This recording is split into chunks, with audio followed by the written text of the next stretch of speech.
So, hello everybody, and welcome to another Therapist Connect broadcast. My name is Dr. Peter Blundell, and today I'm delighted to be here with Dr. Linda Finlay, who we're going to be doing a lifetime achievement interview with today. Linda, welcome. Thank you, and thank you for inviting me, Peter. I'm honored by your invitation. Well, it's really important, I think, that we acknowledge all the work that you've done for the therapy profession. And I'm sure lots of people watching this will know you already, but I'm just going to give a little bit of a brief overview of all the things that you've done. And then we're going to go into some questions and find out a little bit more about you. So Dr. Linda Finlay is a psychotherapist, supervisor, academic, teacher, and mentor, researcher, and a writer. She is an existential and relational-centred integrative psychotherapist and supervisor, as well as an academic consultant. Linda teaches psychology and counselling at the Open University, UK, and has published numerous books and articles, including Phenomenology for Therapists, Research in the Lived World, Relational Integrative Psychotherapy, and Practical Ethics in Counselling and Psychotherapy. Her latest book, The Therapeutic Use of Self in Counselling and Psychotherapy, was published by Sage early in 2022. She has a particular research interest, including applying existential and hermeneutic phenomenological approaches to investigate the lived experience of disability and trauma. In the past, Linda has been involved in teaching research to psychotherapists and trainees and supervising their projects, including mentoring a number of PhD students, supporting them in their doctoral studies. Linda has also taught on a number of courses and workshops around the world, including the Institute of Health and Society at the University of Oslo, the Psychotherapy Master's course at the University of Novi Sad, and the University of Melbourne, Australia, and on the Master's programme at the Gestalt Psychotherapy Institute in Malta and Serbia, and at the University of Cambridge. There's a long list there. Linda has also been a keynote speaker at various conferences and webinars in the UK and abroad. For instance, at the International Integrative Psychotherapy Conference in Spain, the Gestalt Research Conference in Cape Cod, USA, and the UKCP Research Conference at Regent's College in London, as well as the annual conference for the British Society for Phenomenology. Linda is currently the editor of the European Journal for Qualitative Research in Psychotherapy, which is how we met each other. This is an open access online journal focused on qualitative research for psychotherapists. Well, again, welcome, Linda. That is a summarized list of your work and achievements over your career. And I think that will give our viewers some indication of why we wanted to kind of acknowledge that and in this interview, because you have had a long and extensive career. So what do you mean? You mean I'm old? That's not at all what I meant. You've done a lot in a short space of time. No, but you have done a lot, and I think it'd be nice. I know you share a lot of kind of personal stuff in your writing anyway, but I think it'd be nice to do this interview and hear a little bit more about your career from your perspective, really, and how it's developed and how you found things. So my first question then, which is kind of what we ask everyone who's kind of come on for these interviews, is what actually drew you to therapy as a profession in the first place to kind of start that career? I mean, it's just like a simple question, and it's also like the whole world is in that little grain of sand. I think at the base, it's the fascination and curiosity of the mystery of the mind, and all things psychological. I mean, all of that fascination has been with me, I think, all my life.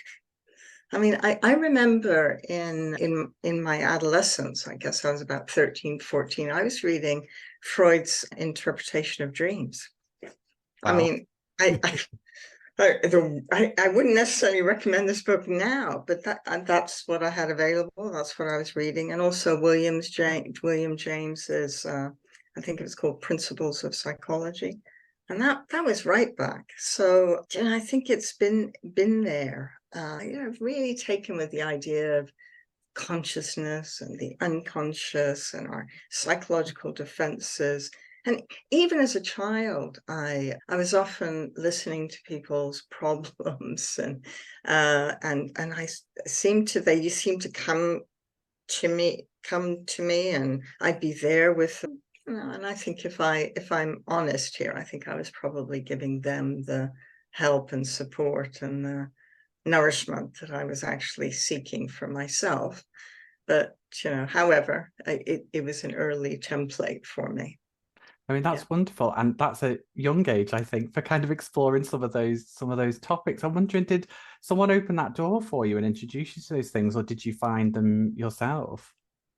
I have no actual memory. I mean, I could make something up, but I don't know how I got that. And of course, in those days, we didn't have social media or, easy access to resources. And remember, I was living in India.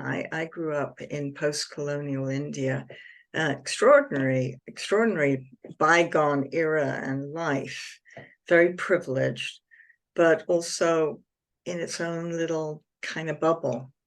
And actually, I lived there all my life. I grew up in Pakistan. I was born in Pakistan and then lived in India all my childhood until I was 17 and moved to England for my occupational therapy training. And people always think I'm American because of my accent, and that I obviously lived in the States. I've never lived in the States, but I did go to an American school in India. But all my friends were Indian. My first language was Hindi. I went to an Indian nursery school. But so this was my second accent, this American accent. And I think when I moved to Britain, age 17, I somehow never managed to get a British accent. Maybe something in me says, no, stop, this is fine. So yes, I'm actually British. I'm married to a Britishman, lived in England all my life. Actually, my father's Scottish.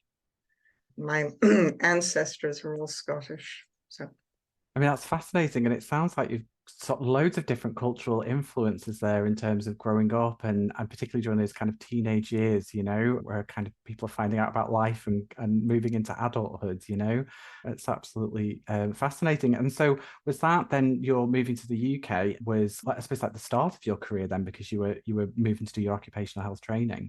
occupational Sorry, therapy. occupational therapy, sorry. Yeah, that's right. I was 15 when I went for my interview at college, and they were just like, who is this very self-possessed, rather precocious, I think, teenager who's already planning where she's going at college, when I guess most people in Britain were planning their O levels or whatever.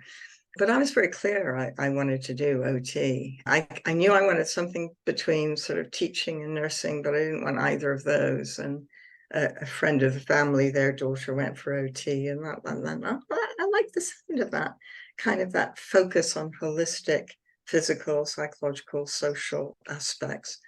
So already age 15, that was the way my thinking was going. So yeah, I rocked up and they kind of said, well, you're not supposed to come until you're 18. And I said, oh, well, I'm finishing school at 17. Can I not come then? And they made an exception and the rest is history. That's really interesting. And it sounds like you were quite driven from a young age then. Has that impacted then on the development of your career and how that's progressed? Like, have you had a clear vision of where you wanted it to go, or is it developed over time? Certainly, I haven't had a clear vision from the beginning, but I've always been fairly driven, I think. Less driven now that I've had plenty of psychotherapy. But at the time, I was quite driven. And I just saw various mountains. And I remember at the end of my PhD, which was in the 90s. So I was a mature student. I remember I got the PhD. And then there was this weird period of 6 months where it was like I was looking around and there were no more mountains. And it was like, now what do I do? What am I striving for? And so yeah, I think my career has been a series of almost professional jumps in different directions or going on different routes. But in fact, now looking back, which is what you're really kind of inviting me to kind of bring it all together, I think it does all hang together. You can see the same themes coming up again. And now, from my place now, I it feels quite integrated. Whereas looking from the outside, it looks like I've got quite a checkered history of changing complete careers. Yeah. It resonates with me because I've gone from social work to therapy and social work, and so I kind of moved around a little bit in terms of some of my professions, I suppose. I was interested in this idea of all these mountains to kind of climb, and then kind of doing your PhD, and then feeling like, oh gosh, where's the next mountain? And I wondered whether was that to do with, because that is the highest academic qualification that you can get, and was that something that drove you, like those academia and kind of working towards those things at that time? My family is quite academic, particularly on my mother's side, and there was a lot of pressure and expectation on me to do well and to go, and my sisters went to the States for their university, and they all got Phi Beta Kappa, and they were the best, and they went to the best schools and all of this. And I mean, it was a fairly heavy, the competition was kind of too much. And I was always seen as a bit of the dunce of the family. Go figure. And so I thought, no, I'm going to rebel. I'm not even going to go get a degree. So the occupational therapy training in Britain at the time was a diploma. So, I mean, shock, horror. I mean, coming out and saying I wasn't going to get a degree was just horrific. But I guess eventually, in the 80s, I got my psychology degree with the Open University, and then in the 90s, I went and got my PhD with the Open University. So I eventually got there, but it was in a sort of, it was doing it my way, and not because the people were kind of saying this is what's expected of you. I was going to say you resisted, but came through anyway. Yeah. I mean, as people will have heard, you've done so much in your career. There's a lot there. Is there a particular aspect that you are particularly proud of? The word that's catching me here is proud, because that's the difficulty. It's like, can I really own it and celebrate and be proud? And that's been my challenge. I'm getting so much better at it now than I was 30 years ago. I suppose in all the different career changes, what I feel a sense of achievement about is that I feel like I've contributed something to the different fields. So in occupational therapy, for example, when I was first an occupational therapist and then teaching psychology and applied psychology to occupational therapy, in those days, it wasn't that they were basket makers, but there was a lot of, it was sort of activity for the sake of activity. And one of the things that I was trying to do, along with a few others, was trying to inject some theory and have a strong theoretical base and have a strong professional identity that, nobody knew what an occupational therapist was. I mean, they still don't really. It's a real hard question, even for OTs to answer for themselves. But I think I was part of the generation that kind of brought a sense of identity and clarity to what we were doing. So that was that.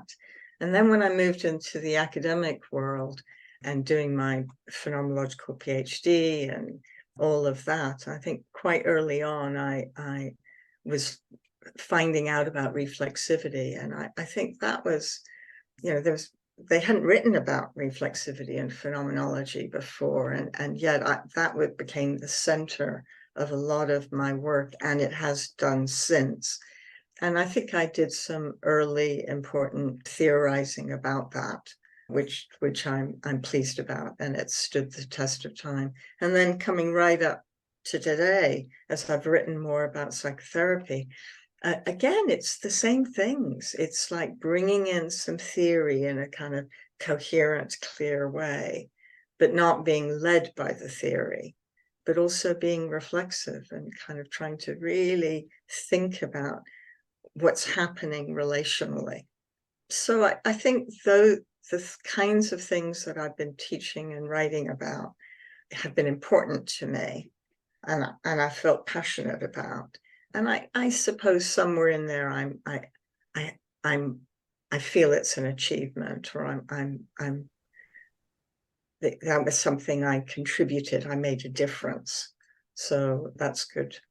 I mean, I'd agree with you in terms of making a difference. And one of the things I absolutely love about your writing is the ability to talk about theory and express it, but also include the personal elements of that. And I think sometimes it's really difficult to combine both of those things together, particularly in like an accessible way that people can understand and read. And I think to combine all those elements together is just fantastic. And it's obviously why you're so widely read, you know, across multiple professions and disciplines. So as you said there, your career's covered occupational therapy, psychotherapy, teaching, research, writing, and public speaking. So there's a wealth of different things there. Is there any that you've enjoyed more than others, or that you are, you know, particularly fond of, I suppose? I think I have to say whatever I'm working on now. Mm. That's the thing, you know, like my pattern, and I'm not particularly proud of it, but my pattern is that I get thoroughly immersed in a book or a piece of research or whatever, get really excited about it, and really what I'm doing is trying to work it out myself. I'm trying to make sense of this topic that I'm writing about or teaching, and that kind of consumes me. And when that's done, that goes onto the shelf, or, you know, I move on, and then there's the next thing. I've since, in the last few, my last few books, I've understood some of the vulnerabilities, shall we say, that are behind that kind of driven pattern, and I've really tried to kind of stay with it and celebrate, and, you know, and I absolutely don't allow myself to start the next book the day after I've handed over the one before. I leave at least a year.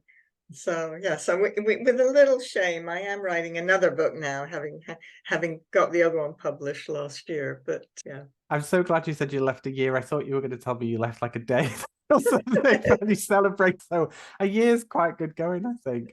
The other thing I was interested to hear you say there was how when you're writing or teaching or whatever, actually that part of that process is about you learning about that particular topic. But I think what's really important about that for any students out there or people who are doing their own research is like often people can feel like, oh, I need to know everything, and that's that I should know it, and therefore I'm not actually, once I've got my PhD, that's it, I know it then. And actually the writing, the teaching, whatever, it's just a constant learning process for the people doing it as well as the people maybe reading it or there as students. yeah. In fact, I absolutely agree with you, and I'd put it even stronger and say that actually the longer I'm in the field and the older I get, the more I realize how much what I don't know, and I am more and more unknowing.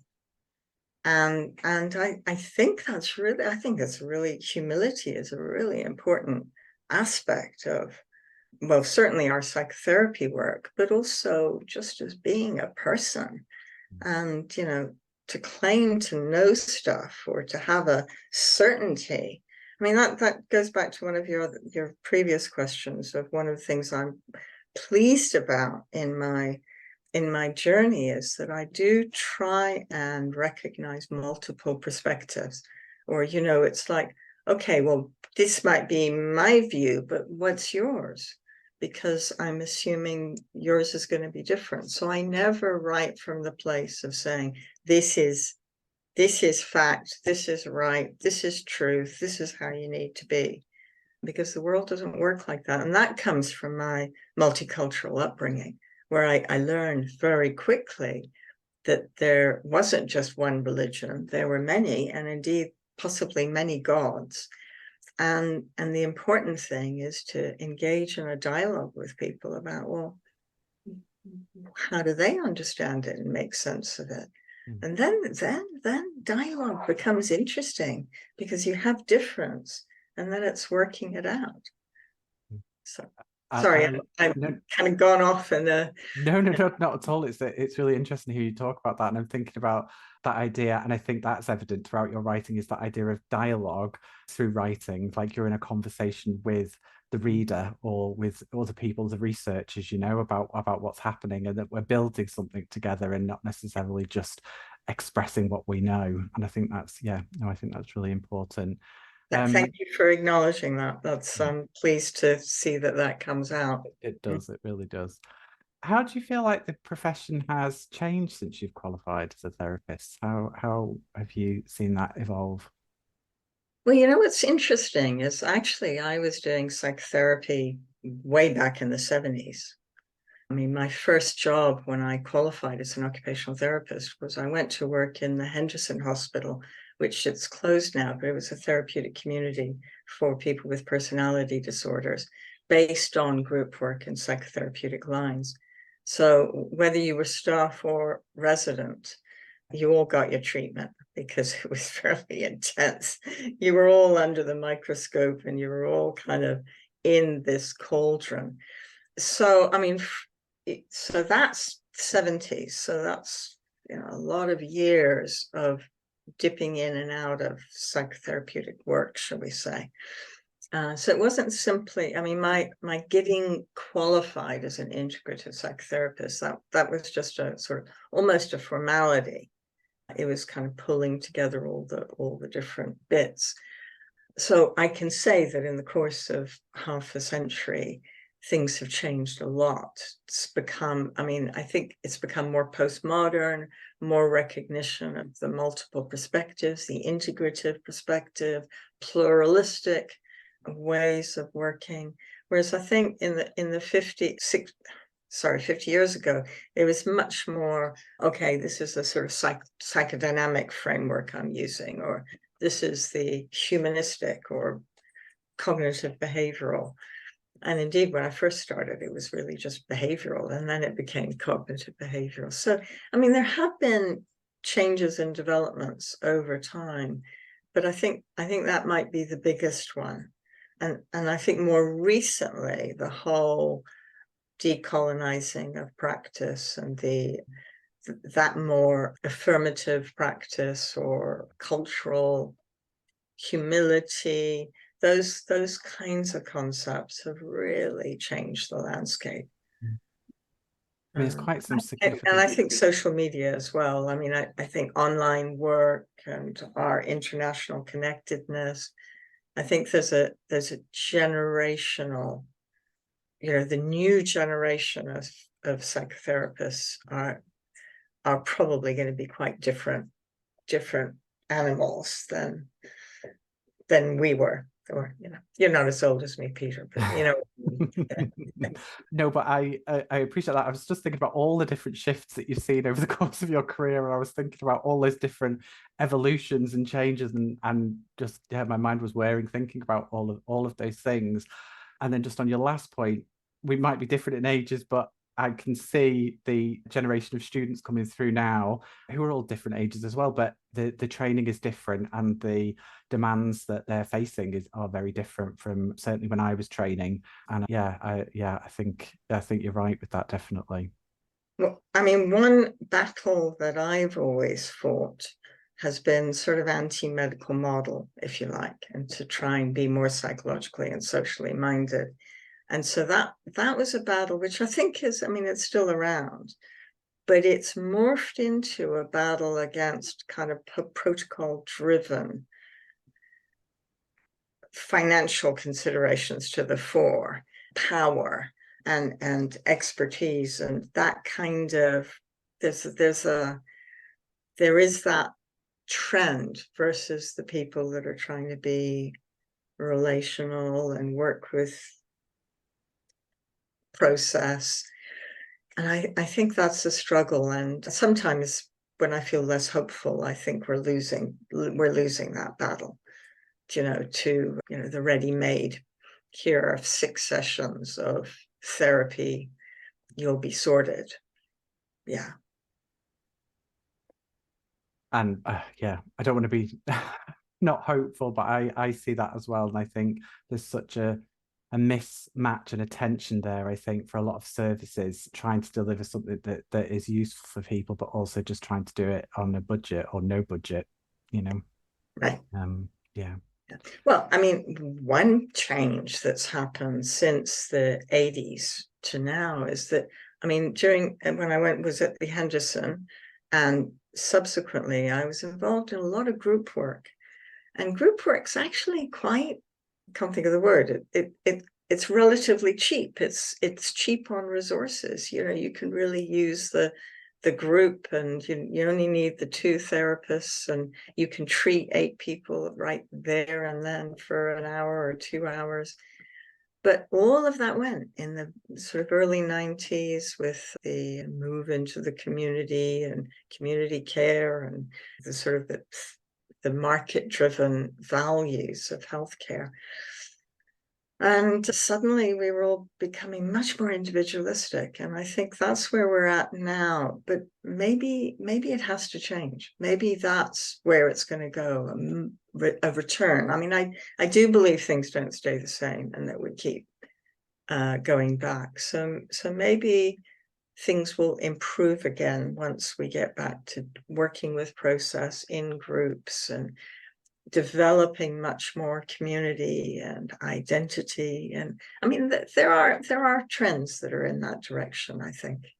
And I think that's interesting because I was thinking about you mentioning social media before, and I almost feel like that's influencing that idea of community at the moment. It's a different type of community that's evolving, but it is that sense of collaborative working and creating something together, which I think is really important, particularly for a lot of therapists who work on their own and in isolation. You know. And of course, you've made a huge contribution here too. So thank you, Peter. Well, we try our best at Therapists Connect. It's a team effort, but I appreciate you acknowledging that. So, I mean, you kind of answered this question a little bit already, but maybe we can elaborate a little bit more. But you've written so much about therapy and qualitative research. I wondered, what is it that motivates you to write in the first place? But yeah, I think I said it. I'm trying to work things out. So, like the reflexivity book that I edited with Brendan Goff, that's been quite a significant book for a lot of people. And it was right in that early stage where we were all still grappling with, well, how do you do reflexivity? And that was entirely about trying to work it out. So that's a good example of that. I mean, my current book, so my current passion. So it's a new book that I'm due to hand over at the end of the year, entitled Relational Counselling and Psychotherapy. Well, this has come about because it seems like everybody I'm talking to at the moment says they're relational. But it's like, well, what do you mean? Because everybody seems to mean something different. So what is relational therapy? And so that's the question I sat down to write. It's so Like I didn't know the answer until I'm writing it. Well, it's so interesting because I'm thinking all the research says the relationship is the key to therapy. But then the obvious next question is, well, what do we mean by the relationship? And I think the answer is different, as you say, if you speak to different people. So I think that book is going to be a fantastic read for people to explore that in a bit more depth and try and think about that question. So I mean, the first chapter, I offer just a series of case studies of different ways of relational work. And the question I'm posing is, well, are all of these relational, or do you think some are proper relational or strongly relational, whereas some are weakly relational? And I think we'll agree to, probably people will differ in what they say. The publishers were very keen that my background is much more humanistic and integrative, a bit more psychodynamic, systemic. I in my work as an OT, I also did CBT kind of stuff, so I'm familiar with that side, but that's not my chosen area. I wouldn't be including that much CBT in this book on relational, but the publishers have kind of required it.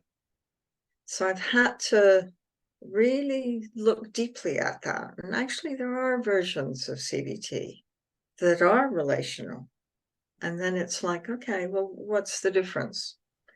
And then to get therapists thinking a bit more about the way they apply theory and think about, okay, well, what really do we think is the healing element here? I mean, is it the technique we're using, whether it's empty chair or whether it's systematic desensitization?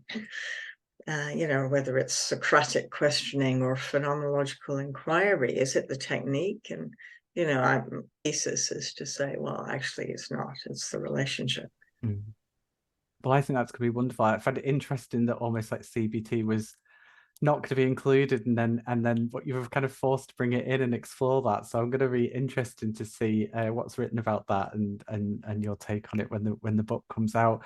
It sounds absolutely fantastic, and I think actually when we release this, I think actually the book probably will be out by then if it's out at the end of this year. No, I hand it over at the Oh, end you of hand it over. Sorry. Okay, so so it'll be have to wait. probably September next Okay. year. Okay, brilliant. This is slightly off topic a little bit, but you mentioned there about writing with somebody else, and I wondered what's that like for you, like writing with someone compared to writing on your own? It's interesting. It's definitely different. And I would say it all depends on the relationship. And like sometimes, is it two peers writing together who have kind of equal status and perhaps slightly different division of labor? Or are you writing maybe with a student or somebody who has lesser knowledge? I mean, I like to write with more sort of equality, and or even where they have strengths that I don't have, and vice versa. I think the division of labor is really important to work out.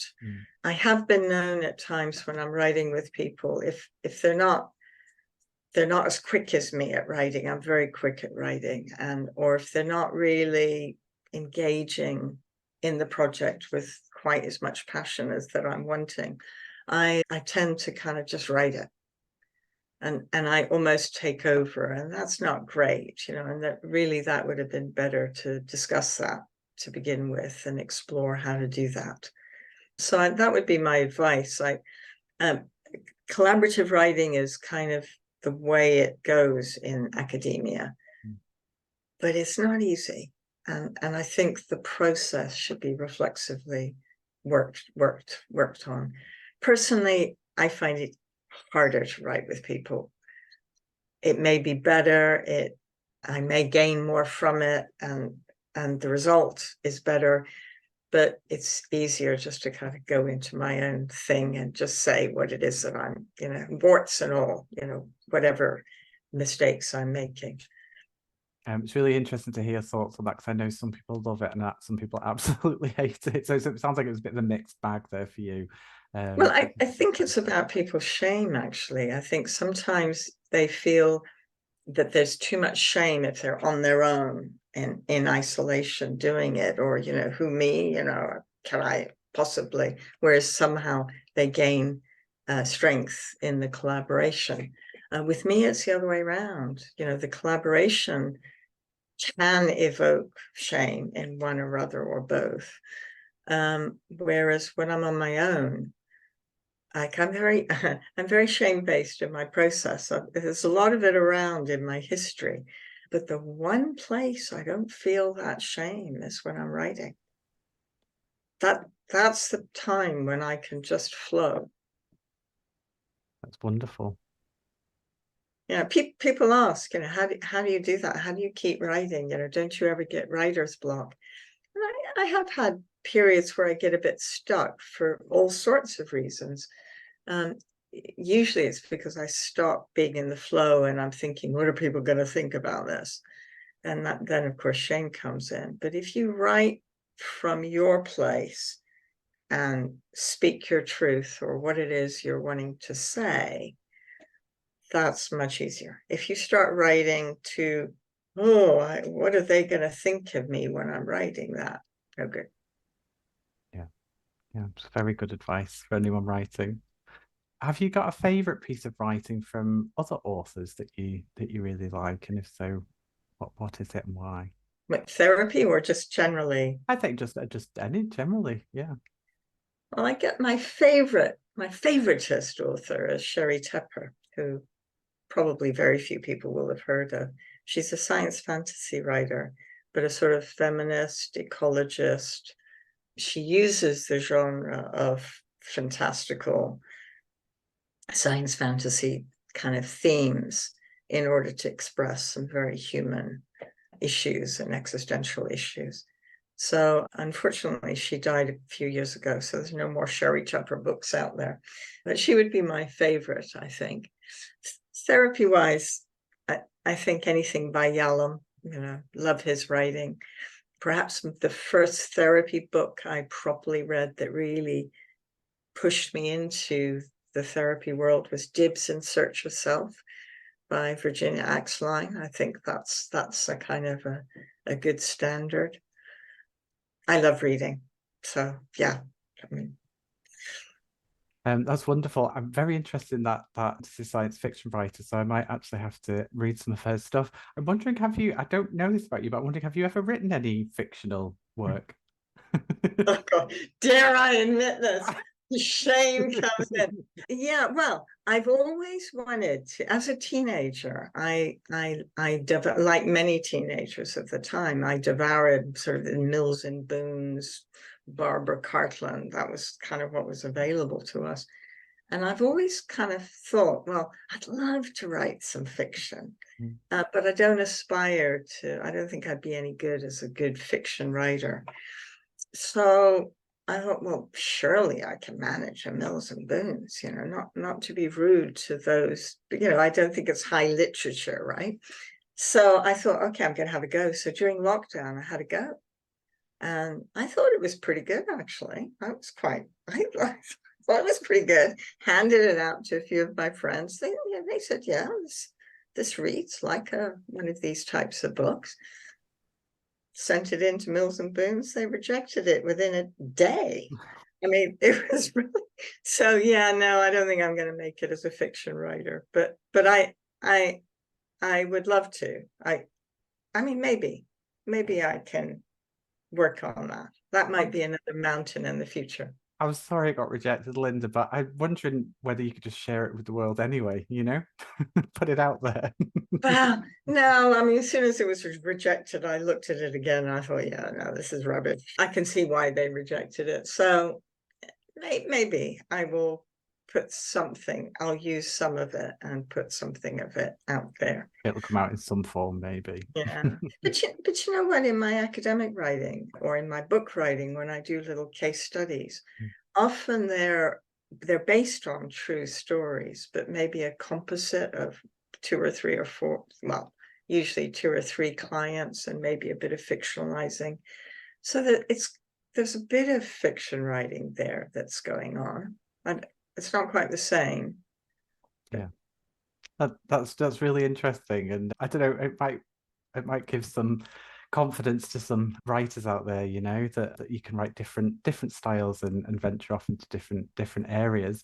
One of the things that you have done a lot, and you kind of hinted at it there when you were talking about kind of like case studies, but you've included quite a lot of autobiographical and reflexive stuff into your work, particularly from a phenomenological perspective. So I was wondering about your experience of writing articles like that and your process, and also maybe what's that like sharing some of that very personal kind of experience out there into the wider world. Yeah. A lot of students ask, particularly doing doctorates and whatnot, they're drawn to maybe doing an autoethnography or autobiographical in some way, certainly reflexive, and I advise them against it. I think doing autobiographical work is the hardest to do.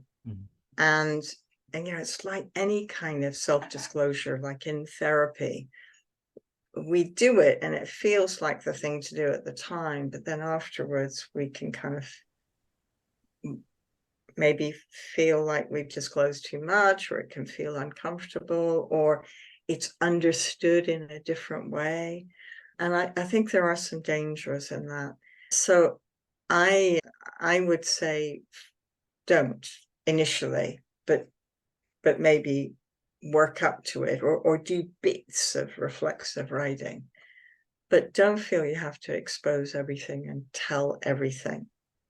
It's really important, because it's kind of like when you do that kind of writing and research, you are then a participant, and you need to be honored as that. And the ethics apply to you too, in terms of your comfort and your well-being, and feeling richer for it. So yeah, I would say steer away, but if you're gonna go there, then be really, really careful. And also, the trouble is, when you're revealing stuff about you, you're also revealing stuff about your family, or your, people close to you, and that, I think that's ethically a bit dodgy too. So yeah, is this what you were expecting me to say? I wasn't sure what you were going to say, to be honest with you, but I really agree with the point you're making about ethics, because I think a lot of people forget about themselves in the ethics process, actually, particularly around that autoethnography, autobiographical work, and actually kind of thinking about what you express and what you don't express. And there is some real challenges there, I think, in terms of once it's published and out there, I mean, that's it. Then it can be quite difficult to retract or change or amend or edit. I think when I was doing my PhD, I had included quite a lot of personal detail in my reflexivity in my thesis, and I was advised to kind of take it out. Yeah. And I had mixed feelings about that, because I was like, oh, this is really, really impacting like how I'm interpreting what I'm researching. But at the same time, yeah, okay, I can understand. I was an early career researcher, still am really, but I hadn't really thought through what that would mean to have that information kind of out there permanently, and I'm glad now in retrospect that I took that out. But saying that, I've now getting some things published, I've started to include more reflexivity in some of those pieces. But again, I feel like in a particular place in life and career where I feel more comfortable being able to do that. I think it's difficult, isn't it? Particularly where researchers and therapists and our participants or our clients might be able to look up and read about our experiences. And so we've got to be mindful about what's out there. And it's not a question of not doing it at all or doing it. I mean, it's just about how. For example, you can say issues around my sexuality were key here. Yeah. You don't need to go into that. Yeah. You can kind of speak in generalities, or you can say, I've said it today in this interview, I've got shame is around. Well, I'm not going to talk about the source of the shame or how it manifests, but I'll acknowledge, I've got some vulnerability here. And I think there's something there about, I mean, you've talked about having lots of therapy over the years, but kind of getting to a place where, okay, I've worked through some things here. Okay, I feel like I can share this now. And actually sharing it before you're ready can be, you don't know how you're going to feel later on. I mean, you never know how you're going to feel later on down the line, but you can do some work around that to prepare yourself. But it is a bit like a Facebook photo. Yeah. Yeah. Like drunken night frolicking, and that's there forever. I feel like quite lucky sometimes as therapists, because if we're therapists and writers, then we quite easily have access to, therapists who we can talk to about what it is that we're doing and work through our process. Whereas other researchers and writers, that might not necessarily be their first intuition, is to go to a therapist and explore some of that. So it's interesting to hear your thoughts. Do you have a different writing process between the books that you write and the articles that you write? Does that look similar or different? Yes and no. I think basically my writing process is the same wherever, in that I start from structure. And then, I start with having some kind of idea or issue or problem that's a question that's fueling what the writing is going to be about. But really, before I start writing, I start with my structure and think about, okay, I've got X number of words I can use, and I might have 3-4 sections and maybe 2,000 words in each of these sections. And so I'm kind of already organizing the kind of the narrative flow. And then I just write. Okay, so I've got 2,000 words to write about this, and then I'll flow with that. And then that's the crafting, I guess. And then you have much more time spent on grafting, which is going over it again and again and again and editing it, and I call it decorating it with a few references or bits and pieces. So I think that's what takes the time. I can write an article in a few days or a chapter in a few days, astonishingly, but then it's weeks of kind of the more detailed stuff, which I'm not so good at. But it sounds like, because you've got quite a lot of knowledge and understanding around lots of different topics, so you've got that there ready to kind of know how you're going to structure it and put those things into place, and then it's then filling in those gaps, I suppose. Yeah. I mean, I suppose when you're writing a research article, you often will have the standard sections. Yeah. That are already structuring it. So that, in a sense, is kind of easier. Whereas you sit down trying to write a book on relational, it's like, okay, I have no idea. But then with my recent book that I'm writing now, I thought, okay, well, what kind of chapters do I need? Okay, well, I want a chapter on this and a chapter on that. And then the structure came together. And then I did the same for each of the chapters. So, yeah. It's fantastic. Linda, I could chat to you all day, because this is just wonderful. And this hour has absolutely flown by. But I suppose, just as we're coming to the end, I'm wondering I know you've got your new book, which will be out next year, but what plans have you got for the future? Any other projects that we've not heard about that you've got in the pipeline? No, try to celebrate this next book. And I guess I'm moving towards semi-retirement. I'm slowly reducing my clinical work, but that's opening up more space to do writing and research. And yeah, I'm smiling at that, Linda, because I've not known you that long, but I have not picked up a sense of slowing down. Well, yeah. Well, I mean, the intention is there. I mean, I'm saying no to new clients as an example. I do a lot of work for free. The editorship of the journal is one aspect, and I do other. I'm on various boards and committees and things. And I'd like to really give the free work up, and start to do stuff. Well, it's also free, right? Academic writing is more or less free, because it's not like you really get paid for it, but to kind of do more choiceful things. Well, I think you deserve to be able to give those up, Linda, the amount of work that you have put in over the course of your career. And I just want to say a heartfelt thank you for all of the contributions that you've made, and for coming here for this interview today, because it's been absolutely wonderful to hear more about your life and your work. Thank you very much. Thank you, Peter, and thank you again for inviting me. It's been an honor. Yeah, it's been very welcome. Thanks everyone for listening to this Therapist Connect event. You should be able to find some of the other interviews that we've done for this birthday event on our YouTube channel. Thank you very much, and goodbye.